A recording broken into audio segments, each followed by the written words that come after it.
ನಾನು Ramananda H R ಅಂತ ಹೇಳಿದ್ರೆ ನಮ್ಮ ತಂದೆ HP ರಾಮಚಂದ್ರಯ್ಯ ಅಂತಿದೆ. ಅವರು ಉಯಿಲಾಳ್ ಗ್ರಾಮ, ಮೈಸೂರಿನ ಇಲ್ವಾಲ್ದ ಹತ್ರ ಇದೆ. ತಾಯಿ ಸುಬ್ಬರತ್ನಮ್ಮ, ಚಾಮರಾಜನಗರ ತಾಲೂಕಿನ ಹೊರೆಯಾಲ ಗ್ರಾಮ. ನಾನು ಹೆಚ್ಚಾಗಿ ಗ್ರಾಮೀಣ ಪರಿಸರದಲ್ಲಿ ಬೆಳೆದಂಥವನು.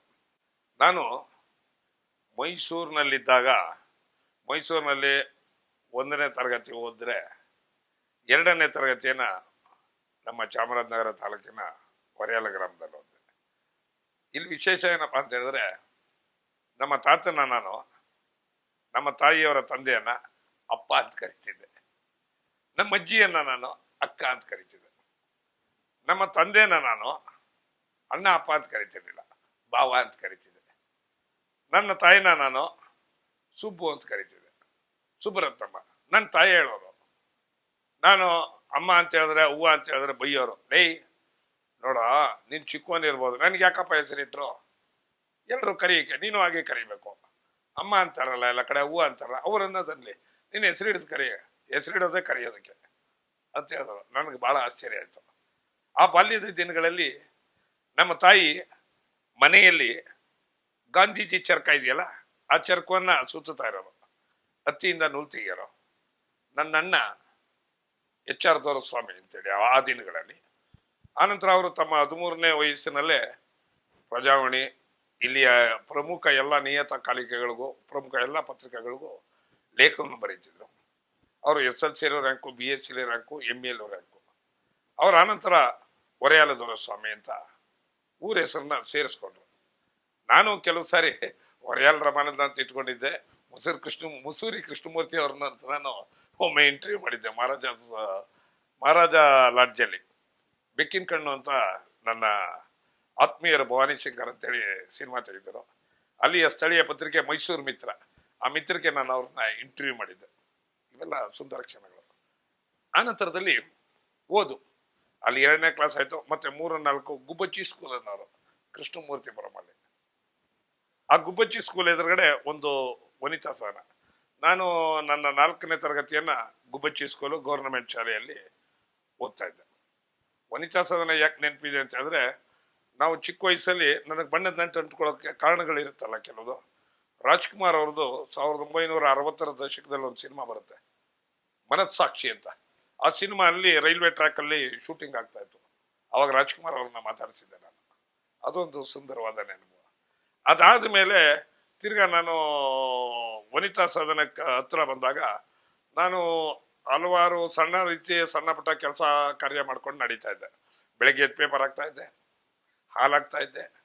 ಬೆಳಗ್ಗೆ ಎದ್ದು ನಮ್ಮಪ್ಪ 4:15ಗೆ ಎದ್ದು ಬಿಡೋರು, ತಣ್ಣೀರು ಸ್ನಾನ ಮಾಡೋರು, ವಿಭೂತಿ ಹಚ್ಕೊಂಡು ಬಿಡೋರು. ನಾನು ಹಚ್ಕೊಳ್ಳೋದಿಲ್ಲ, ಅವ್ರು ಹಚ್ಚಿಬಿಡೋರು. ಈಗಲೂ ಹಚ್ಕೊಳ್ಳಲ್ಲ, ಆದರೆ ಹಚ್ಚಿಬಿಡೋರು ಅವರು. ಹಚ್ಚಿಬಿಟ್ಟು ತಮ್ಮ ಕೆಲಸ ಕಾರ್ಯಗಳಿಗೆ ಹೋಗೋರು. ನಾನು ಹಾಲು ಹಾಕೊಂಡು ಅವತ್ತಿನ ದಿನವೇ ನಾನು ಒಂದು ದಿನಕ್ಕೆ ಕಡೆ ಪಕ್ಷ ಅಂದ್ರೆ ಒಂದು 20-30 ರೂಪಾಯಿ ಸಂಪಾದನೆ ಮಾಡಿಬಿಡ್ತಿದ್ದೆ. ಇದು ಆ ದಿನದಲ್ಲಿ. ಅದರ ಜೊತೆಯಲ್ಲಿ ನಾನು ಶಾಲೆಗೆ ಹೋಗ್ತಾ ಇದ್ದೆ. ಗೌರ್ನಮೆಂಟ್ ಶಾಲೆಯಲ್ಲಿ ಓದ್ದ ನಾನು. 5, 6, 7 ಎಲ್ಲ ಲಕ್ಷ್ಮೀಪುರಂ ಶಾಲೆಯಲ್ಲಿ ಬಂದೆ. 8, 9 ನಾನು ಆಳ್ವಿಕಲ್ಲಿ ಬಂದೆ. ಮತ್ತೆ ಕೆಲವು ಡುಮ್ಕಿ ಹೊಡೆದು ಬರ್ತೀನಿ, ಇಂಗ್ಲೀಷ್ ಮೀಡಿಯಮ್ಮು. ಒಂದ್ಸಲ ಡುಮ್ಕಿ ಹೊಡೆದೆ. ಆಗ ನಾನು ದಳವಾಯಿ ಹೈಸ್ಕೂಲಿಗೆ ಸೇರಿದೆ. ಆ ಸಮಯದಲ್ಲೂ ದಳವಾಯಿ ಹೈಸ್ಕೂಲಲ್ಲಿ ಇದ್ದಿದ್ದು ಮೈಸೂರು ಬನ್ಮಯ ಚೌಕ ಅಂತ ಬರುತ್ತೆ, ಅಲ್ಲಿ MP ಶಂಕರ್ ಅವ್ರ ಮನೆ. ಪ್ರತಿದಿನ ನಾನು ಅಲ್ಲಿ ಓಡಾಡ್ಬೇಕಾದ್ರೆ MP ಶಂಕರ್ ಭಾಳ ಪರಿಚಯ ಆಗೋದ್ರು. ಅವ್ರ ತಮ್ಮ ಒಬ್ಬರಿದ್ರು, ನಾಗರಾಜ್ ಅಂತೇಳಿ, ಆರ್ಬಿಲಿತ್ತು ಅವ್ರಿಗೆ. ಅವ್ರ ಮನೆಗೆ ಹೋದ್ರೆ ಅವರು MP ಶಂಕರ್ ಅವರು ಅವರ ಮಿಸಸ್ ಅಂತ ಕರೆಯೋರು, ಧರ್ಮಪತ್ನಿಯನ್ನ ಕರೆದು ರಮಾನಂದ್ ಬದ್ಯಾನ್ ನೋಡು, ಕಾಫಿ ಕೊಡು, ಹಾಲು ಕೊಡು ಅನ್ನೋರು, ಹಾಲು ಕೊಡೋರು. ಅದೇ ಸಂಪರ್ಕ ಕೊನೆ ತನಕ ಇತ್ತು ಅವ್ರ ಜೊತೆಯಲ್ಲಿ. ಕೊನೆಗೆ ಮೃಗಾಲಯ ತೆಗೆದಾಗಲೂ ಅವ್ರ ಮನೆಗೆ ಹೋದಾಗ ದೊಡ್ಡ ಬಾದಾಮಿ ಹಾಲನ್ನ ದೊಡ್ಡ ಲೋಟದಲ್ಲಿ ಕೊಟ್ಟಿದ್ರು. ಆಮೇಲೆ ನಾನು ಒಂದು ಪಾತ್ರ ಕೊಡಿ, ಅಷ್ಟೊತ್ತಿಗೆ ನಾನು ಪಾತ್ರ ಮಾಡ್ತಿದ್ದೆ. ಒಂದು ಪಾತ್ರ ಕೊಡಿ ಸರ್ ಅಂತ ಕೇಳಿದೆ. ಸಣ್ಣ ಪುಟ್ಟ ಪಾತ್ರ ಕೊಡಲ್ಲ ಅಂದರು. ಯಾಕೆ ಸರ್ ಅಂತ ಹೇಳಿದೆ. ನಿಮಗೆ ಶನಿ ಮಹಾದೇವಪ್ಪ ಗೊತ್ತಾದ್ರು. ಗೊತ್ತು ಸರ್ ಅಂತ ಹೇಳಿದೆ. ಶನಿ ಮಹಾದೇವನವರು ಪುಟ್ ಪಾತ್ರ ಮಾಡ್ಕೊಂಡು ಬಂದಿರೋದ್ರಿಂದ ಅವ್ರು ಹಾಗೆ ಉಳ್ಕೊಂಬಿಟ್ರು. ಆ ಥರ ನೀವು ಮೈಸೂರು ರಮಾನಂದು ನೀವು ಆಗಬಾರ್ದು ಅಂದರು. ಮೈಸೂರು ರಮಾನಂದ್ ಹೇಳ್ಬಿಟ್ರಲ್ಲ, ಯಾಕೆ ನಾನು ಇಟ್ಕೊಬಾರ್ದು ಮೈಸೂರು ರಮಾನಂದನ್ನು ಇಟ್ಕೊಂಬಿಟ್ಟೆ. ಬಾಲ್ಯದ ಆಟಗಳು ಈಗಿನವ್ರು ಕೇಳೇ ಇರಲ್ಲ. ರಾಕೆಟ್ ಅಂತ ಆಡ್ತಿದ್ವು. ರಾಕೆಟ್ ಅಂತ ಆಡೋದಿಗೆ ಒಂದು ಟೆನ್ನಿಸ್ ಬಾಲಿಗೆ ಹಿಡಿಯೋದು, ಒಂದು ಇಷ್ಟುದ್ದ ದಾಂಡಲ್ಲಿ ಹೊಡೆಯೋದು, ಅದೆಷ್ಟು ದೂರ ಆಗುತ್ತೋ ಅದನ್ನ ಅಳತೆ ಮಾಡೋದು, 100 200 ಅಂತ. ಅದು ಆನಂತರ ಕ್ರಿಕೆಟು, ಕಬಡ್ಡಿ, ಖೋಖೋ, ಅಲ್ಗುಳಿ ಮನೆ ಅಂದ್ರೆ ಏನೋ ಗೊತ್ತಿಲ್ಲ, ಕೆಲವು ಚೌಕಾಬಾರ, ಇದ್ರ ಜೊತೆಗೆ ಮರ್ಕೋತಿ ಆಟ ಇವತ್ತಿನ ದಿನ ಇಲ್ವೇ ಇಲ್ಲ. ನಾವೇ ಕೋತಿಗಳ ತರ ಆಟ ಆಡ್ತಾ ಇದ್ವು ನೋಡಿ. ಆ ದಿನದ ಒಂದು ಪ್ರಸಂಗ ಹೇಳ್ತೀನಿ. ಬಾಲ್ಯದಲ್ಲಿ ಹೇಗಿರುತ್ತೆ ಅಂತ ಹೇಳಿದ್ರೆ, ಮರದಲ್ಲಿ ಹೊಂಗೆ ಮರ, ಅದು ಎಲ್ಲ ಕಡೆನೂ ಟಿಸಿಲ್ ಹೊಡ್ಕೊಂಡು ಇಳಿಯೋದಕ್ಕೆ ಜಾಗ ಇರೋದು. ನಾವು ಹತ್ತತ್ತಿ ಚಂಗ್ ಅಂತೇಳಿ ಜಿಂಕೆ ಮರಿ ತರ ಓಡಾಡ್ತಾ ಇದ್ವು, ಪಾದರಸದಂತೆ. ಅಷ್ಟು ಆಕ್ಟಿವಿಟಿ ಆಗಿದ್ವು. ಅವಾಗ ನಮ್ಮ ಸ್ನೇಹಿತರು ಒಂದಿನ ಇದನ್ನ ಆಡ್ಬೇಕಾದ್ರೆ, ನಾನು ಮರ್ಕೋತಿ ಆಡ್ಬೇಕಾದ್ರೆ ನನ್ನ ಜೊತೆಯಲ್ಲಿ ಸಿದ್ದರಾಜು, ಅವನಿಗೆ ಡೀನ್ ಮಾರ್ಟಿನ್ ಅಂತ ಕರೀತಿದ್ವು. ಯಾಕೆ ಅಂತಂದ್ರೆ ಡೀನ್ ಮಾರ್ಟಿನು ಬಹಳ ಇಂಗ್ಲಿಷಿನ ಪ್ರಸಿದ್ಧ ಒಬ್ಬ ನಟ. ಆ ಸಮಯದಲ್ಲಿ ನಾನು ಅತಿ ಹೆಚ್ಚು ಇಂಗ್ಲಿಷ್ ಸಿನಿಮಾಗಳನ್ನ ನೋಡ್ತಾ ಇದ್ದೆ. ಮೈ ಫಿಯರ್ ಲೇಡಿ ಅಂತ ಬಂದ್ರೆ, ಆ ದಿನದ ಸಿನಿಮಾಗಳಲ್ಲಿ, ನಾನು ಇನ್ನೂ ನಾಟಕಕ್ಕೆ ಬಂದಿಲ್ಲ ಆಗ, 1000 ಕಾರುಗಳು ಬರೋದು ಗಣೇಶ ಥಿಯೇಟ್ರಲ್ಲಿ. ಅದರ ಆ ಕಡೆ ಗಾಯತ್ರಿ ಥಿಯೇಟ್ರಲ್ಲಿ ಅಲ್ಲೂ ಇಂಗ್ಲಿಷ್ ಮೂವಿ ಹೌಸ್ಫುಲ್. ಕನ್ನಡ ಸಿನಿಮಾನೇ ಕಡಿಮೆ ಆಗೋದು, ಇಂಗ್ಲಿಷ್ ಸಿನಿಮಾಕ್ಕೆ ಹೆಚ್ಚಿನ ಜನ ಬರೋರು. Bridge on the river Kwai, Mackenna's gold, good bad and ugly, Clint Eastwood. ಈ ತರ ನಾನು ಎಲ್ಲ ರೀತಿ ಇಂಗ್ಲಿಷ್ ಸಿನಿಮಾವನ್ನು ನೋಡ್ತಾ ಬಂದೆ.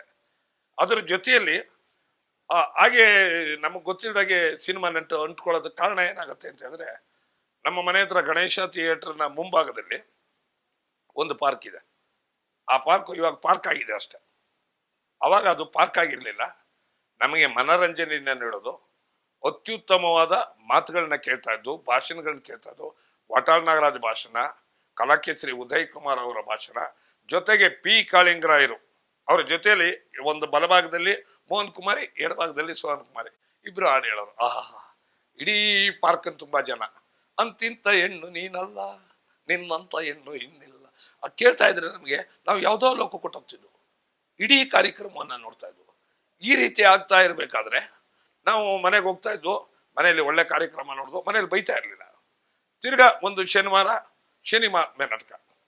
ನಮ್ಗೆ ಆ ದಿನಗಳಲ್ಲಿ ಶನಿ ಮಹಾತ್ಮೆ ನಾಟಕ ನೋಡ್ಬೇಕಾದ್ರೆ ಅಲ್ಲಿ ರಾಘವೇಂದ್ರ ಹೋಟೆಲ್ ಅಂತಿತ್ತು, ಮೈಸೂರಿನ ಪ್ರಿನ್ಸ್ ಆಫ್ ವೇಲ್ಸ್ ರೋಡ್ ಅನ್ನೋರು ಅದನ್ನ, ಕೃಷ್ಣಮೂರ್ತಿಪುರಂ ಮೇನ್ ರೋಡ್. ಈಗ ಅದು ಡಾಕ್ಟರ್ BR ಅಂಬೇಡ್ಕರ್ ರಸ್ತೆ. ಅದು ಬ್ರಿಟಿಷರ್ ಕಾಲದಲ್ಲಿ ಪ್ರಿನ್ಸ್ ಆಫ್ ವೇಲ್ಸ್ ರಸ್ತೆ ಅಂತ ಆಗಿತ್ತು. ಅಲ್ಲಿ ನಾನು ನಾಟಕವನ್ನ ನೋಡ್ಬೇಕಾದ್ರೆ ಕೆಲವರು ಹೇಳಿದ್ರು, ನಾಟಕನ ಆ ಥರ ಎಲ್ಲ ನೋಡಬಾರ್ದು, ಮಧ್ಯದಲ್ಲಿ ಎದ್ದು ಬರಬಾರ್ದು, ತೊಂದರೆ ಆಗುತ್ತೆ, ಪೂರ್ತಿ ನಾಟಕ ನೋಡಬೇಕು ಅಂತ. 9-9:30 ನಾಟಕ ನೋಡ್ತಾ ಕೂತ್ರೆ ಬೆಳಗಿನ ಜಾಗವ 6-6:30 ತನಕ ಶನಿ ಮಹಾತ್ಮೆ ನಾಟಕ ನೋಡ್ತಿದ್ದೆ. ಟಿಪ್ಪು ಸುಲ್ತಾನ್ ನಾಟಕ ಮೈಸೂರು ಟೌನ್ನಲ್ಲಿ ಹೋದ್ರೆ ಅಲ್ಲಿ ನಾಟಕ ನೋಡ್ತಾ ಇದ್ದೆ. ಐತಿಹಾಸಿಕ ನಾಟಕ ಟಿಪ್ಪು ಸುಲ್ತಾನ್ ಕನ್ನಡದವನು, ದೇವನಹಳ್ಳಿಯವನು, ಅಂದ್ರೆ ಬ್ರಿಟಿಷರ ವಿರುದ್ಧ ಹೋರಾಡಿದಂಥವನು. ಅನ್ನು ನೆನಪು ಮಾಡ್ಕೋಬೇಕಾಗತ್ತೆ ನಾವು ಕನ್ನಡಿಗರು. ಜೊತೆಗೆ ಆ ನಾಟಕದ ಜೊತೆಗೆ ರಾಜಾ ಸತ್ಯವ್ರತ, ಆನಂತರ ನಮ್ಮ ಕಲ್ಯಾಣ್ ಕುಮಾರ್ ಮತ್ತೆ ಅವರ ಧರ್ಮಪತ್ನಿ ರೇವತಿ ಕಲ್ಯಾಣ್ ಕುಮಾರ್ ಅವರು ಅವರ ಪ್ರಸಿದ್ಧವಾದ ನಾಟಕ ರಾಮು ನನ್ನ ತಮ್ಮ, ಆ ನಾಟಕವನ್ನ ಮಾಡೋರು. ನಾಟಕವನ್ನ ನೋಡ್ತಿದ್ದೆ, ಹೋಗಿ ನೋಡ್ತಾ ಇದ್ದೆ. ಸಿನಿಮಾಗೆ ಹೇಗೆ ನೋಡ್ತಿದ್ನೋ ನಾಟಕವನ್ನು ನೋಡ್ತಾ ಇದ್ದೆ. ಜನ ಅವಾಗ ನಾಟಕಕ್ಕೆ ಬರ್ತಿದ್ರು. ಹಾಗೆ ಒಂದು ಬಾರಿ ಅಲ್ಲಿ ಜೂನಿಯರ್ ಕಲ್ಯಾಣ್ ಕುಮಾರ್ ಅಂತ ಒಬ್ರಿದ್ರು, ಶಿವರಾಜ್ ಅಂತಾನ ಅವ್ರ ಹೆಸರು. ಆ ನಾಟಕಕ್ಕೆ ನಮ್ಮ ಹೊರನಾಟ ಡಾಕ್ಟರ್ ರಾಜ್ಕುಮಾರ್ ಅವರು ಅಲ್ಲಿಗೆ ಬಂದ್ಬಿಟ್ರು. ನಾನಲ್ಲಿ ಹೊರಗಡೆ ಮಾತಾಡ್ಕೊಂಡು ಬಂದೆ. ಜನಜಂಗುಳಿ ಈಗಿನ ಇರ್ಲಿಲ್ಲ. ಅವ್ರನ್ನ ನೋಡಿದೆ, ನಮಸ್ಕಾರ, ನನ್ನ ಒಳಗಡೆ ಬಿಡ್ಲಿಲ್ಲ. ಟಿಕೆಟ್ ಇಟ್ಟಿದ್ರು. ಟಿಕೆಟ್ ಏನಂತ ಜಾಸ್ತಿ ಇರಲಿಲ್ಲ, ₹1 2 ಆದ್ರೆ ಅವಾಗ ಕಲೆಗೆ ಬೆಲೆ ಇತ್ತು, ದುಡ್ಡುಗೂ ಬೆಲೆ ಇತ್ತು, ಬಿಡ್ಲಿಲ್ಲ. ಆದ್ರೆ ಆ ಸಂಧಿಯಲ್ಲೇ ಮಾತಾಡ್ತಾ ಕೇಳಿದೆ. ರಾಜ್ಕುಮಾರ್ ಅವ್ರು ಹೇಳಿದ ಮಾತು ಚೆನ್ನಾಗಿ ಸ್ಪಷ್ಟವಾಗಿ ನೆನಪಿದೆ. ಅವ್ರೊಂದು ಮಾತಾಡಿದ್ರು, ಹಾಡು ಅಂದ್ರು. ಹಾಡು ಹೇಳ್ತೀನಿ ಅಂದ್ರು. ಒಬ್ಬ ಪ್ರೇಕ್ಷಕದಿಂದ ಕೇಳ್ಬಿಟ್ಟ, ಯಾವಾಗ ಬಂದ್ರು ಪಂಚೆ ಹಾಕೊಂಬಂದ್ಬಿಡ್ತೀರಲ್ಲ ಯಾಕೆ ಅಂತ ಕೇಳ್ಬಿಟ್ಟ. ರಾಜ್ಕುಮಾರ್ ಅವ್ರಿಗೆ ಗೊತ್ತಾಡಿದ್ರು, ಸಿನಿಮಾದಲ್ಲಿ ಎಲ್ಲಾ ರೀತಿ ಪಾತ್ರಗಳನ್ನು ನೀವು ಮಾಡಿಸಿದ್ದೀರಿ, ನಾವು ನೋಡ್ತಾ ಇರ್ತೀವಿ, ನಾವು ಮಾಡ್ತಾ ಇರ್ತೀವಿ. ಆದ್ರೆ ಹೊರಗಡೆ ಬಂದಾಗ ಫ್ರೀ ಆಗಿದ್ರೆ ನಮ್ಮ ಸಂಸ್ಕೃತಿಯ ಲಾಂಛನ ಇದು, ಅದಕ್ಕೆ ಪಂಚೆ ಜುಬ್ಬ ಬಿಳಿದು ನನಗೆ ಬಹಳ ಇಷ್ಟ ಅಂತ ಹೇಳಿದ್ರು. ಆ ಮಾತು ನಾನು ಚಿಕ್ಕ ವಯಸ್ಸಲ್ಲಿ ಕೇಳಿದ್ದು ಇವತ್ತು ನನ್ನ ಸ್ಮೃತಿ ಪಟಲದಲ್ಲಿ ಅಚ್ಚೊಳಿದೆ, ನನ್ನ ಹೃದಯ ಸಿಂಹಾಸನದಲ್ಲಿ ಶಾಶ್ವತ ಕೂತ್ಬಿಟ್ಟಿದೆ. ಯಾಕೆಂದ್ರೆ ದೊಡ್ಡವ್ರ ಮಾತು ನಾವು ಯಾವತ್ತು ಮೀರ್ಲೇಬಾರ್ದು, ಮರೀಲೂಬಾರ್ದು. ದೊಡ್ಡವರಿಲ್ಲ, ಎಷ್ಟೋ ಜನ ಕಲಾವಿದರು, ದೊಡ್ಡ ಕಲಾವಿದರಿಲ್ಲ. ನಮ್ಮ ಗುಬ್ಬಿ ವೀರಣ್ಣ ಅವರಿಲ್ಲ, ಸುಬ್ಬಯ್ಯ ನಾಯ್ಡು ಅವರಿಲ್ಲ, ಬೇಕಾದಷ್ಟು ಪೀರ್ ಸಾಹೇಬ್ರಿಲ್ಲ, ವರದಾಚಾರ್ಯರಿಲ್ಲ. ಅವರೆಲ್ಲ ಇಲ್ಲದೆ ಹೋದ್ರು ದೊಡ್ಡವರ ದೇಹವದು ಅಳಿದರೇನಂತೆ, ಅವರ ಆತ್ಮ ನುಡಿಗಳದು ಎಂದೆಂದಿಗೂ ಅಮರ. ಅದು ನಿಜ. ಈ ತರ ನಾಟಕಗಳನ್ನ ನೋಡ್ಬೇಕಾದ್ರೆ ನಮ್ಮಪ್ಪ ಕೆಲವು ಟಿಕೆಟ್ ತಂದು ಕೊಡೋರು. ಯಾಕೆ ಅಂತ ಹೇಳಿದ್ರೆ ನಾಟಕದಲ್ಲಿ ಏನಾದ್ರು ಒಬ್ಬ ತಿಳ್ಕೊಳ್ಬಹುದು ಅಂತ. ಈಗ ನನಗೆ ಟಿಪ್ಪು ಸುಲ್ತಾನ್ ಬಗ್ಗೆ ಅಷ್ಟು ಗೊತ್ತಿರಲಿಲ್ಲ, ಅಲ್ಲೋದ್ಮೇಲೆ ಗೊತ್ತಾಯ್ತು. ಮತ್ತೆ ಇನ್ನೊಂದು ಸಾರಿ ಕಿತ್ತೂರು ರಾಣಿ ಚೆನ್ನಮ್ಮ ನಾಟಕ, ಅದನ್ನ ನೋಡ್ಬೇಕಾದ್ರೆ ಕಿತ್ತೂರು ರಾಣಿ ಚೆನ್ನಮ್ಮನ ಬಗ್ಗೆ ನನಗೆ ಗೊತ್ತಾಗೋದು. ಹೀಗೆ ಬರ್ತಾ ಇದ್ದಾಗ ನಾಟಕಗಳನ್ನ ಅತಿ ಹೆಚ್ಚು ನೋಡ್ತಾ ಇದ್ದೆ. ಜೊತೆಗೆ ನಾನು ಕಾಳಿಂಗರಾಯರ ಒಂದು ಕಾರ್ಯಕ್ರಮ, ಅಲ್ಲಿ ವಾದ್ಯಗೋಷ್ಠಿ ಇವೆಲ್ಲವನ್ನು ನೋಡ್ತಾ ಇದ್ದಾಗ ಅವಾಗ ಗುರುರಾಜ್ ಅಂತೇಳಿ ಮೈಸೂರಲ್ಲಿ ಬಹಳ ಪ್ರಸಿದ್ಧ. ಆಮೇಲೆ ಮಾರುತಿ ವಾದ್ಯಗೋಷ್ಠಿ ಅಂತೇಳಿ ಅಲ್ಲಿ ನಾನು ಹಾರ್ಮೋನಿ ಕಲಿಯಕ್ಕೆ ಹೋಗ್ತಾ ಇದ್ದೆ. ಎಷ್ಟಾದ್ರೂ ಅದು ನನಗೆ ಅಭ್ಯಾಸ ಆಗಲಿಲ್ಲ. ಅವಾಗ ಮಧ್ಯದಲ್ಲಿ ಸಣ್ಣ ಪುಟ್ಟ ಹಾಡು ಹೇಳೋದು, ಒಂದೊಂದು ಮಾತಾಡೋದು, ಮಿಮಿಕ್ರಿ ಮಾಡೋದು. ಸೋಮಣ್ಣ ಅಂತೇಳಿ ಮಾಲೀಕರು, ಅವ್ರ ಜೊತೆಯಲ್ಲಿ ಒಂದೊಂದು ಮಾತನ್ನ ಮಾತಾಡ್ಕೊಂಡು ಬಂದ್ಬಿಡ್ತಾ ಇದ್ದೆ. ಅವರು ಪ್ರಿನ್ಸ್ ಆಫ್ ವೇಲ್ಸ್ ರೋಡಲ್ಲೇ ಮೇನ್ ರೋಡಲ್ಲೇ ಇದ್ರು. ಆಮೇಲೆ ಎದುರುಗಡೆ ಒಂದು 70 ಸೈಕಲ್ ಶಾಪ್ ಅಂತಿತ್ತು. ಅಲ್ಲಿ ಅವಾಗೆಲ್ಲ 10 ಪೈಸೆ ಬಾಡಿಗೆ 1 ಗಂಟೆಗೆ. ಅದನ್ನ ತಗೊಂಡು ನಾನು ಎಲ್ಲಿ ಬೇಕೋ ಅಲ್ಲಿ ತನಕ ಹೋಗಿದ್ದು ಬರ್ತಾರೆ. ಆಮೇಲೆ ನಮ್ದು ಗುಂಪು ದೊಡ್ಡದಾದಾಗ ನಾ ಏನ್ ಮಾಡಿದೆ, 1980 ಸಮಯದಲ್ಲಿ 77, 78, 79 ನಾಟಕ ಮಾಡ್ತಾ ಇದ್ದೆ. 70ರ ದಶಕದಲ್ಲಿ ಮೊದಲನೇ ನಾಟಕ ಮಾತು ಮದುವೆ. ಅದು ಹೇಗಾಯ್ತು ಅಂತ ಹೇಳಿದ್ರೆ, ನಾಟಕ ಮಾಡ್ಬೇಕಾದ್ರೆ ನಾನು, ಪ್ರಸಾದ್ ಬೆಳ್ಳೂರು, ಉದಯ್ ಕುಮಾರು, ಮುರಳಿ, ಅನಂತರಾಮು, ಈಗ ನಾವೆಲ್ಲ ಪಾತ್ರ ಮಾಡ್ಬೇಕಾದ್ರೆ ಏನಾಗಾಯ್ತು, ಅದ್ರಲ್ಲಿ ಹೀರೋ ಪಾತ್ರ ಯಾರು ಮಾಡೋದು? ಶ್ರೀನಿವಾಸ್ ಜೆಟ್ಟಿ ಪುಂಗ್ನೂರ್ ಅಂತ, ಅವನ ಹಾಸ್ಯ ಪಾತ್ರ. ಸರಿ, ನಾನೊಂದು ಪಾತ್ರ, ನೀನು ಹೀರೋ ಪಾರ್ಟ್ ಮಾಡೋ ಅಂದ್ರು. ನಾನು ಸ್ವಲ್ಪ ಕೂದಲಿಗಿದ್ದೆಲ್ಲ ಚೆನ್ನಾಗಿತ್ತಲ್ಲ, ಸರಿ ಮಾಡೋ ಅಂದ್ರು, ಮಾಡಿದ್ರು. ಅದು ನಾನೊಂದು ಕಂಡೀಷನ್ ಹೇಳಿದೆ, ನಾವು ನಾಟಕ ಮಾಡ್ಬೇಕಾದ್ರೆ ಸುತ್ತಲಿನ ಪ್ರೇಕ್ಷಕರು ಯಾರೇ ಬಂದ್ರು ನೋಡಿದ್ರೆ ಅವ್ರಿಗೆ ತಡಿಬಾರ್ದು. ಅವ್ರು ನೋಡ್ತಾ ಇದ್ರೆ ಏನಾಗುತ್ತೆ, ನಮಗೆ ಜ್ಞಾನ ಹೆಚ್ಚುತ್ತೆ, ತಪ್ಪನ್ನ ತಿದ್ದುತ್ತಾರೆ. ಈಗ ನನಗೇನೆ ಅಲ್ಲಿ ಅನ್ನೋದಕ್ಕೆ ಹಲ್ಲಿ ಅಂದ್ಬಿಟ್ರೆ ಅಲ್ಪ ಪ್ರಾಣ, ಅಪಭ್ರಂಶೋ, ಮಹಾಪ್ರಾಣಗಳನ್ನ ಸರಿಯಾಗಿ ಹೇಳ್ಬೇಕು. ನಮ್ಮ ತಾಯಿ ಭಾಷೆ ಕನ್ನಡ ಭಾಷೆಯನ್ನ ಕೊಲ್ಲಬಾರ್ದು. ಆ ಥರ ಹೇಳಿದೆ, ಒಪ್ಕೊಂಡ್ರು. ಎಲ್ಲ ಮಾಡಿದ್ರು, ನಾಟಕವನ್ನ ಪ್ರಾಕ್ಟೀಸ್ ಮಾಡ್ತಾ ಇದ್ವು. ಒಂದಿನ ಹೀಗೆ ಅಚಾನಕ್ ಆಗಿ ಯಾರೋ ಒಬ್ರು ಬಂದ್ರು, ನಾಟಕ ನೋಡ್ತಾ ಇದ್ರು. ಪ್ರಸಾದ್ ಬೆಳ್ಳೂರ್, ರಮಾನಂದ್, ಈ ನಾಟಕವನ್ನ ನೀವು ಇಟ್ಕೆಗೂಡಲ್ಲಿ ಬಂದ್ ಮಾಡಿ ಅಂದ್ರು. ನನಗೆ ಕೇಳಿದ್ರು, ರಮಾನಂದ್ಗೆ ನಾವು ಮಾಡೋಕ್ಕಾಗಲ್ಲ ಸರ್, ನಾವು ಸುಮ್ಮನೆ ಸ್ನೇಹಿತರು ಒಟ್ಟಿಗೆ ಮಾಡ್ತಾ ಇದೀವಿ ಅಷ್ಟೇ, ಪಬ್ಲಿಕಲ್ಲಿ ಮಾಡೋ ಶಕ್ತಿ ಸಾಮರ್ಥ್ಯ ನಮ್ಗಿಲ್ಲ. ಅದು ಇಲ್ಲ, ನಾನು ನೋಡಿದ್ನಲ್ಲ ರಿಹರ್ಸಲ್, ತುಂಬಾ ಚೆನ್ನಾಗಿದೆ, ಪಬ್ಲಿಕಲ್ಲಿ ಜನಕ್ಕೆ ಇಡಿಸುತ್ತೆ ಮಾಡಿ ಅಂದ್ರು. ಏನೀಗ ಹೇಳ್ತೀಯಲ್ಲ ಅಂದ್ಬಿಟ್ಟು ಒಪ್ಕೊಂಡ್ಬಿಟ್ಟು 100 ರೂಪಾಯಿ ಅಡ್ವಾನ್ಸು ಕೊಟ್ಬಿಟ್ರು. ಆಮೇಲೆ ಮೇಲಿಂದ ಮೇಲೆ ಹೇಳಿದ ಮಾತನ್ನ ಹೇಳಿ ಹೇಳಿ ಹೇಳಿ ಹೇಳಿ ಪ್ರಾಕ್ಟೀಸ್ ಮಾಡ್ತಾ ಬಂದು ಮೊದಲನೇ ಶೋ ಮೈಸೂರು ಅರಮನೆ ಎದುರುಗಡೆ ಸಾಂಸ್ಕೃತಿಕ ನಗರಿ ಅದು, ಅಲ್ಲಿ ಇಟ್ಟಿಗೆಗೂಡು ಅಂತಿದೆ, ಅಲ್ಲಿ ನಾಟಕ ಶುರು ಆಯ್ತು. 7 ಗಂಟೆಗೆ ಶುರು ಆಯ್ತು. 7:20ಗೆ ನಮ್ಮ ನಾಟಕ ಮುಗಿದೋಗೋ ಥರ ಆಗೋಯ್ತು. 1 ಅವರ್ ನಾಟಕ. ಅಯ್ಯಯ್ಯೋ ಏನೀಗ, ಅವಾಗ ಒಂದು ದೊಡ್ಡ ಗಲಾಟೆ ಆಗೋಯ್ತು. ಗಲಾಟೆ ಮಧ್ಯದಲ್ಲಿ ಏನಾಗೋಯ್ತು, ನಾಟಕ ನಿಲ್ಲಿಸ್ಬಿಟ್ರು. ಆ ಸಮಯದಲ್ಲಿ ನಾ ಏನು ಮಾಡಿದೆ, ಎಲ್ಲ ಕಲಿಯೋದ್ರು, ಲೈ ಎಲ್ಲ ಸ್ಪೀಡಲ್ಲಿ ಹೇಳ್ಬಿಟ್ರಲ್ಲ ಡೈಲಾಗು, ಕಡಿಮೆ ಹೇಳ್ಬೇಕು, ನಾನು ಸ್ವಲ್ಪ ಹೇಳ್ತೀನಿ ನೋಡಿ, ಲಾಲು ಅಂತ ಒಬ್ಬ ಮಾಡ್ತೀರ, ನೀನು ಒಂದು ಬೀಡಿ ಹೆಚ್ಚಕ್ಕೆ ಹೋಗೋ, ಬೀಡಿ ಸೇದಬಾರ್ದು, ತಪ್ಪು, ಈ ಥರ ಅವಾಗ ಒಂದು ಸಂದೇಶ ಒಂದು ಸಾರೋಣ ಅಂದ್ಬಿಟ್ಟು ಅದೆಲ್ಲ ಗಲಾಟೆ ಶಾಂತವಾದ್ಮೇಲೆ ಮತ್ತೆ ನಾಟಕ ಮಾಡಿದ್ವು. ಅದೇ ನಾಟಕವನ್ನು ಮತ್ತೆ 1 ಗಂಟೆಗಳ ಕಾಲ ಮಾಡಿದ್ವು. ನಾಟಕ ಖುಷಿ ಆಯಿತು. ನಮಗೂ ಒಂದು ಹೂನಾರ ಹಾಕಿದ್ರು. ಅವಾಗಲೂ ಅವರು ಒಂದು ಸಣ್ಣದೊಂದು ಕಿರು ಕಾಣಿಕೆ ಕೊಟ್ಟರು. ಆ ಕೊಟ್ಟ ಮೇಲೆ ಏನಾಯ್ತು, ನಾಟಕವನ್ನ ಮತ್ತೊಂದು ಏರಿಯಾದವರು ಬುಕ್ ಮಾಡಿದ್ರು, ಕೃಷ್ಣಮೂರ್ತಿಪುರಂನಲ್ಲಿ, ಹಳ್ಳಿಕಟ್ಟೆಯಲ್ಲಿ.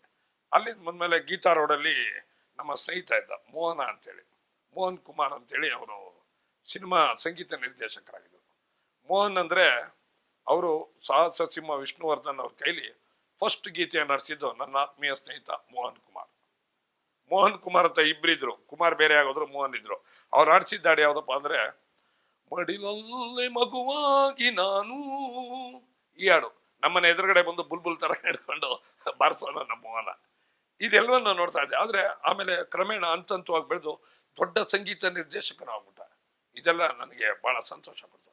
ಆಮೇಲೆ ಈ ಮಾದು ಮದುವೆ ಏನಾಗೋಯ್ತು, 16 ಕಡೆ ಪ್ರದರ್ಶನ ಆಗೋಯ್ತು. ನಮಗೆ ಸ್ವಲ್ಪ ಧೈರ್ಯ ಬಂತು. ಅವಾಗ ಏನ್ ಮಾಡಿದ್ವು, ಆ ದಿನಗಳಲ್ಲಿ ಇದ್ದಂತ ಕೆ ಗುಂಡಣ್ಣನ ನಾಟಕ, ಬೇಲೂರು ಕೃಷ್ಣಮೂರ್ತಿ ಅವರ ನಾಟಕ, ಇದರಲ್ಲಿ ತ್ಯಾಗಿ ನಾಟಕದಲ್ಲಿ ಫಸ್ಟ್ ನಾನು ಚೇರ್ಮನ್ ಚೆನ್ನಪ್ಪ ಅನ್ನೋ ಪಾತ್ರ ಮಾಡ್ತಾ ಇದ್ದೆ.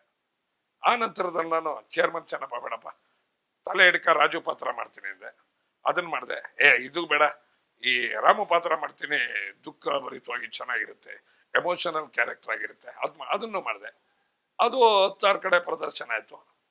ಆ ನಂತರ ಮತ್ತೊಂದು ಪದವೀಧರ ಅಂತ ತಗೊಂಡು, ಅಲ್ಲಿ ಸಮಸ್ಯೆಗಳನ್ನ ಜನರಿಗೆ ಬರೀ ಮನೋರಂಜನೆ ಕೊಡೋದಲ್ಲ, ಮನೋರಂಜನೆ ಜೊತೆಗೆ ಏನಾದರೂ ಒಂದು ಸಂದೇಶ ಇರಬೇಕು ಅಂತೇಳಿ ನಾಟಕವನ್ನು ಮಾಡ್ತಾ ಬಂದ್ವು.